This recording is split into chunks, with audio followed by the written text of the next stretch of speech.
Hi guys! Magandang araw sa inyong lahat. Welcome back again to my channel. So for today's video guys ay gagawa ako ng coffee jelly with aloe vera. So yan guys, lilisin lang natin maigi yung aloe vera, hugasan natin sa malinis na tubig. And then balatan natin guys. Kagaya niyan guys, tanggalin lang natin yung mga tusok-tusok sa gilid para hindi tayo mahirapang magtanggal. So, dahil maliit lang po yung aloe vera ko guys, so ganito ako magtanggal guys. Dahan-dahan lang siya guys. Baka masugatan kayo sa kutsilyo. So, ganyan lang siya guys. So, ganito lang siya guys. Hiwain naman natin pa cubes. Ganito lang guys. Ayan guys, madali lang naman siya guys. Dahil ano lang siya, yung malambot. Dahan-dahan lang sa paggamit ng kutsilyo. So, ngayon naman ay hugasan natin guys. Ayan guys. Ang kunti lang pala nang nagawa ko. So, pagkatapos natin masala, isalin muna natin dito guys. Ayan guys. So, yan na siya guys. Sobrang linis na niya guys. So, ang gawin naman natin ngayon ay pakuluan natin kahit sandali lang itong ating aloe vera. Isang kulo lang guys, pwede na. So, hayan lang natin hanggang kumulo guys. So, mabilis lang guys. Ayan, kumulo na siya guys. Isala na naman natin siya. So, ito guys. Isasala lang natin or salain. And then, maglagay naman tayo ngayon ng 1.5 liter na tubig. Ibuhos natin ang 19 grams na jelly powder. Halo-haloin lang guys. Tapos, ilagay naman natin yung aloe vera. Yan guys, halo-haloin lang natin yan guys.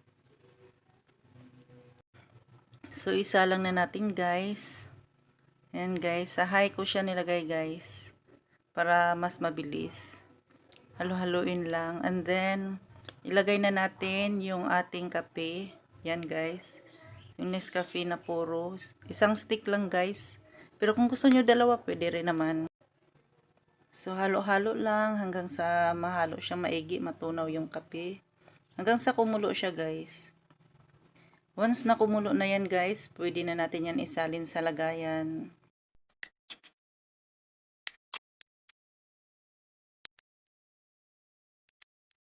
Hindi nga pala ako naglalagay ng sugar guys, dahil condensed milk ang ilalagay ko kapag kakainin na namin guys. So, ayan guys, nag-start na siyang kumulo.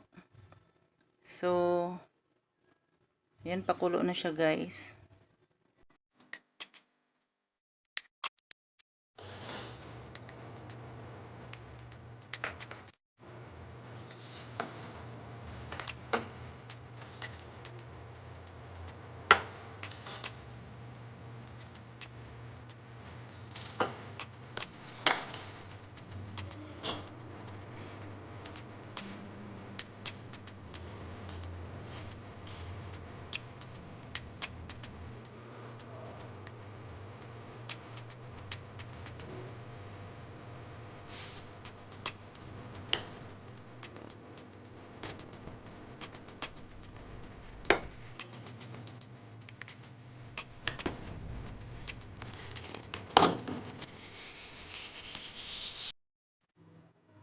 So, isalin na natin sa ating mga lagayan.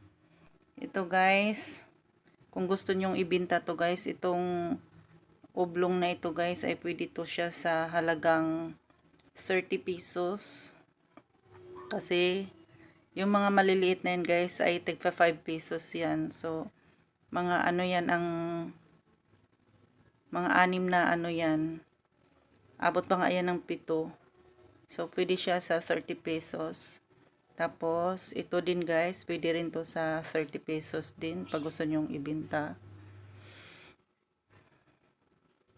So, yan guys, mga 6 din yan guys. Ito din guys, pwede rin yan sa 30 pesos. Yan, 35 pesos yan guys. Pag ibenta yan.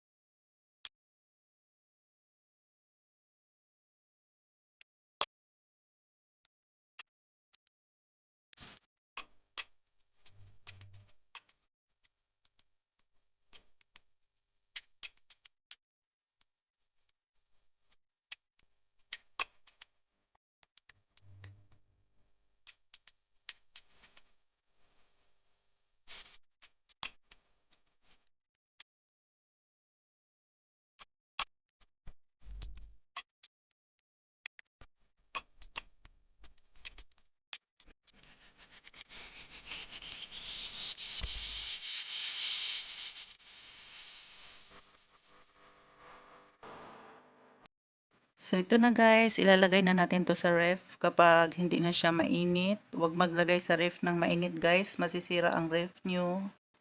Dahil gabi na ngayon guys, bukas ko na to kakainin. So, tingnan natin bukas. So, hi guys, ito na guys. Pwede na natin tong kainin guys. So, tikman na natin guys. Meron tayo ditong condensed milk. Ito yung ilalagay natin guys para magkaroon ng lasa.